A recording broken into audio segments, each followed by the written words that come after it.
អាចទាំងហៅខុសគ្នាក៏ប៉ុន្តែជាទូទៅត្រូវបានគេស្គាល់ថាក្រយ៉ាចម្លងបាទឬក៏ទឹកឆ្លងបុណ្យបាទមានន័យទៀតអូនឈ្មោះថាក្រយ៉ាចម្លងហើយអត្ថន័យវាយ៉ាងម៉េចដែរបងជាប្រពៃណីដូនតាពិសេសដោយឡែកមួយនៅក្នុង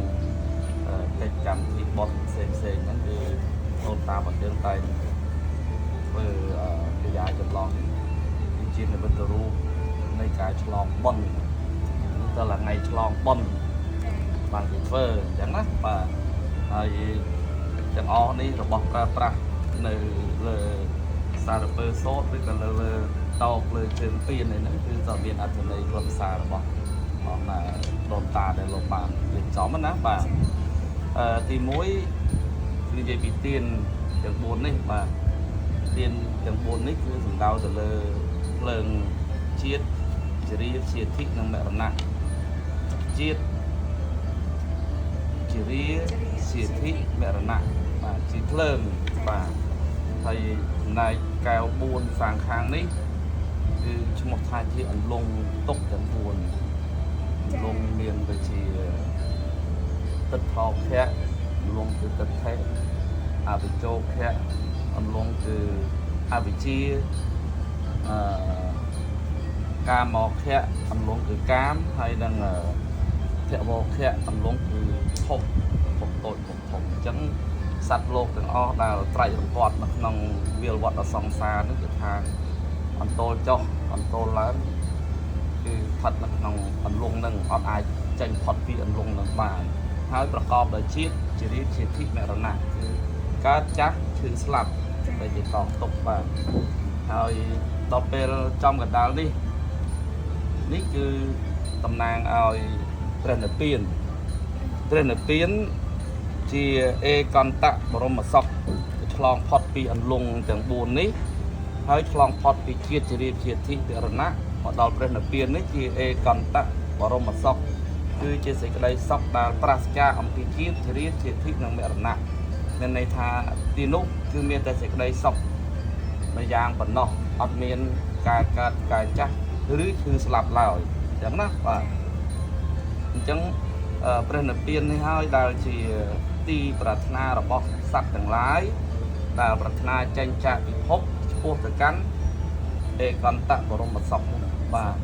យើងរាល់ថ្ងៃយើងរស់នៅក្នុងអន្លង់នេះអញ្ចឹងវាមានការកើតចាស់ឈឺស្លាប់អញ្ចឹងវាពោពេញទៅដោយសេចក្តីទុក្ខ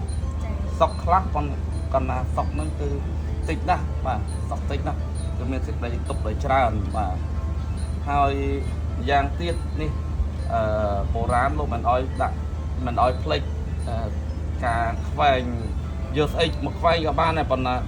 វារបស់ដែលសម្បូរនៅក្នុងពិធីបុណ្យគឺធូបហ្នឹងហើយបាទអញ្ចឹងធូបហ្នឹងលោកឲ្យដាក់ខ្វែងគ្នាជា4ក៏ប៉ុន្តែវាចេញជាផ្លូវ8អញ្ចឹងណាបាទផ្លូវ8រាប់មើល1 2 3 4 5 6 7 8អញ្ចឹងហើយ8នេះលោកសំដៅទៅលើអរិយមគ្គប្រកបដោយអង្គ8ប្រការអរិយមគ្គប្រកបដោយអង្គ8ប្រការដែលមានសមាទិដ្ឋិកាយយល់ត្រូវសមាសង្កប្បៈការត្រេះរិះត្រូវសមាវាយាមៈការព្យាយាមត្រូវសមាកម្មន្តៈការងារត្រូវសមាវាចាពាក្យសម្ដីត្រឹមត្រូវមានន័យទៀតមានសមាសតិសមាសមាធិអញ្ចឹងទាំង8នេះគឺជាផ្លូវដែលត្រូវប្រតិបត្តិទៅតាមផ្លូវទាំង8ហ្នឹងដើរតាមផ្លូវទាំង8ហ្នឹងទៅចូលទៅកាន់ព្រះនិព្វាននេះទៅចាក់ចេញពីអន្លង់នេះបានតាមរយៈអរិយមគ្គប្រកបដោយអង្គ8ប្រការអញ្ចឹងមធ្យោបាយនៃការចាក់ចេញអំពីភពអំពីអន្លង់ទាំង4នេះបានអំពីជាតិចរិយាជាធិនឹងបានគឺដើរតាមរយៈអរិយមគ្គប្រកបដោយអង្គ8ប្រការបានមកដល់ទីនេះគឺព្រះនិព្វានបាទហើយព្រះនិព្វានហ្នឹងគឺថាសក់ស្ងប់ហៅថាសោយនៅផលញាណកើតសេចក្តីសុខដែលកើតអំពីការផ្ដាច់បង់នៅកិលេសជាសមុច្ឆេទនេះថាផ្ដាច់ឬគល់នៃកិលេសទាំងអស់បាទ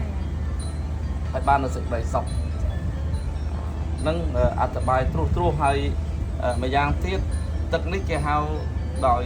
យ៉ាងទៀតហៅថាទឹកតក្កណោតុបាទទឹកដែលយើងច្រូចប្រទិសប៉ុនហ្នឹងមិនមែនជាតក្កណាតុទេមិនមែនជាតក្កណាតុតក្កណោតុទេបាទសំទោសគឺតក្កណោតុគឺទឹកនេះបានគេហៅថាតក្កណោតុទឹកនេះសម្រាប់ដាក់ទៅលើប្រហោះហើយផ្នែកខាងស្ដាំទាំងអស់របស់លោកអ្នកដែលទ្រង់នៅគុណទាំងឡាយមានសីលគុណជាដើមមាននៅក្នុងកម្មវិធីបន់ជាទូទៅគឺម្ចាស់កម្មវិធីពេលដែលឆ្លងហើយលោកតែងពីលើទឹកនេះចាក់ឬក៏លាបទៅលើប្រហោះស្ដាំរបស់ព្រះសង្ឃហើយបានចែកជូនដល់យាយតាមេមីងសពរស់ប្រុសស្រីនៅក្នុងពិធីបន់នឹងផងដែរអញ្ចឹងណាបាទនឹងហៅថាទឹកតក្កណោតុឬម្យ៉ាងហៅថាតក្ស្ណោតុតាមសំនួនសំស្ក្រឹតបាទហើយតែរហូតដល់ហៅតក្ស្ណោតុស្ណោតុអញ្ចឹងទៀតផងបាទហៅคล้ายមកអញ្ចឹងណាបាទនេះសម្រាប់ប្រញ្ញាចម្លងអธิบายត្រួសប៉ុណ្ណឹងចុះហើយមួយផ្នែកទៀតបាទផ្នែកទៀតបងនេះខ្ញុំឃើញខ្សាច់ឃើញអីនេះបងជួយបកស្រាយហ្នឹងហើយហ្នឹងអរគុណចំពោះក្រុមការងារសាធុទីការបាទការរៀបចំហ្នឹងគឺស្អាតបាទល្អណាស់បាទកន្លែងខ្លះឈ្មោះតែភ្នំខ្សាច់មែនក៏ប៉ុន្តែមិនមានខ្សាច់ទេអត់មានខ្សាច់ទេគឺគេឆ្លាក់ជាធ្វើជាកូនកលឹងអីចឹងហើយយកមកតម្កល់ថាជាភ្នំខ្សាច់បាទជាសំណូមពរគឺថាសូមឲ្យបងប្អូនយើង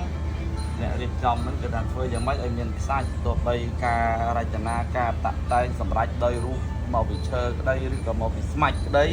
ក៏ប៉ុន្តែឲ្យភ្ជាប់ទៅដោយខ្សាច់ព្រោះវាមានពាក្យដើមថាភ្នំខ្សាច់ជាភាសាខ្មែរយើងបាទភាសាបាលីថាវាលោកៈចេតដីវាលោកៈចេតយៈហ្នឹងថាចេតដីដែលសម្រេចឡើងដោយដីខ្សាច់បាទដីខ្សាច់អញ្ចឹងយ៉ាងណាគួរតែឲ្យមានខ្សាច់កុំឲ្យប្រហកគេទាំងស្រស់ពេកបាទហើយអញ្ចឹងនៅក្នុងអត្ថន័យនៃការ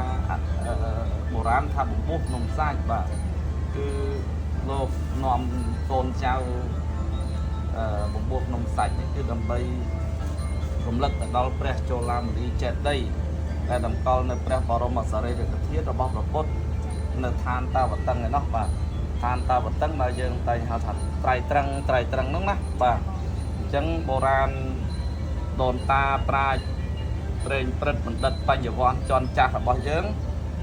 លោកដឹងថាយើងមិនអាចទៅថ្វាយបង្គំព្រះចលមនីចេតិយនៅឋានតាវតឹងបានទេអញ្ចឹងលោកក៏រៀបចំពូនភ្នំខ្សាច់បំពុះភ្នំខ្សាច់នេះជានិមិត្តរូបសម្ដៅដល់ព្រះចលមនីចេតិយគ្រាន់តែបានថ្វាយបង្គំនមស្ការយកបុណ្យកុសលហើយដូនតាថែមទាំងថាធ្វើបុណ្យភ្នំខ្សាច់កាត់ផ្ដាច់កម្មពីមិនអញ្ចឹងហ៎ហើយធ្លាប់លឺឲ្យទៅវត្តអីហ្នឹងធ្លាប់លឺមិនអញ្ចឹងហ៎ក្នុងន័យនេះគ្រាន់តែជាគាត់ចង់ឲ្យយើង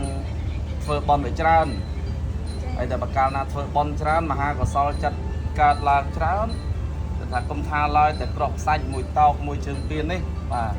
ក្របខ្សាច់ភ្នំខ្សាច់ដល់ធំយ៉ាងណាក៏ដោយក៏មិនអាចយកទៅប្រៀបផ្ទឹមជាមួយនឹងមហាកុសលដែលកើតឡើងក្នុងមួយគណៈចិត្តជ្រះថ្លាបាញ់ឆ្ពោះទៅកាន់ព្រះចលមនីចេតិយព្រះបរមសារីរិកធាតុរបស់ព្រះសម្មាសម្ពុទ្ធក្នុងពេលដែលចិត្តដែលវាកើតឡើងជ្រះថ្លាពិតប្រកបហ្នឹងគឺថាធ្វើឲ្យចិត្តរបស់យើងហ្នឹងគឺកើតមហាកុសលហ្នឹងច្រើនលើសក្របខ្សាច់ហ្នឹងទៅទៀតមិនអាចរាប់បានទេអញ្ចឹងបានដូនតាថាប្រសិនបើខ្ញុំអស់បុណ្យអស់កុសលត្រូវធ្វើការកិរិយាឬក៏ស្លាប់ឧទាហរណ៍ណាបាទអញ្ចឹងសូមឲ្យយមរាជនឹងរាប់ក្របខ្សាច់ហ្នឹងនោះលោកសំដៅឲ្យរាប់ចិត្តបុណ្យចិត្តជាកុសលដែលកើតឡើងនោះវាច្រើនជាក្របខ្សាច់រាប់មិនអស់ទេអញ្ចឹងណាបាទហើយបើរាប់អស់ជួយជីវិតខ្ញុំទៅអញ្ចឹងណាបាទនោះសំដៅទៅលើការដែលមហាកុសលនោះវាកើតឡើងនោះវាច្រើនអញ្ចឹងវាមានកម្លាំងខ្លាំងវាជាធម៌ពល ខ្លាំងដើម្បីការពារមិនឲ្យបាបអកុសលនឹងវាកើតឡើងអញ្ចឹងមានបុណ្យនឹងជារនាំងជាការការពារអាយុជីវិតសង្ខាររបស់យើងនឹងមិនឲ្យបាបចូលទៅផ្ដាច់បង់នៅអាយុសង្ខាររបស់យើងហ្នឹងបើយើងនិយាយឲ្យសមឲ្យចាស់ឲ្យត្រូវហេតុផលនៃបំណងប្រាថ្នារបស់ដូនតាយើងនៅលោកក្នុងធ្វើចា៎ណា បាទយល់អត់ ចាចាយល់បង ហើយធ្វើការបន់រាល់ថ្ងៃអីចឹងមកយល់នឹងទៀតអត់ចាអរគុណណា ចាអរគុណច្រើន អរគុណ អរគុណចា អរគុណ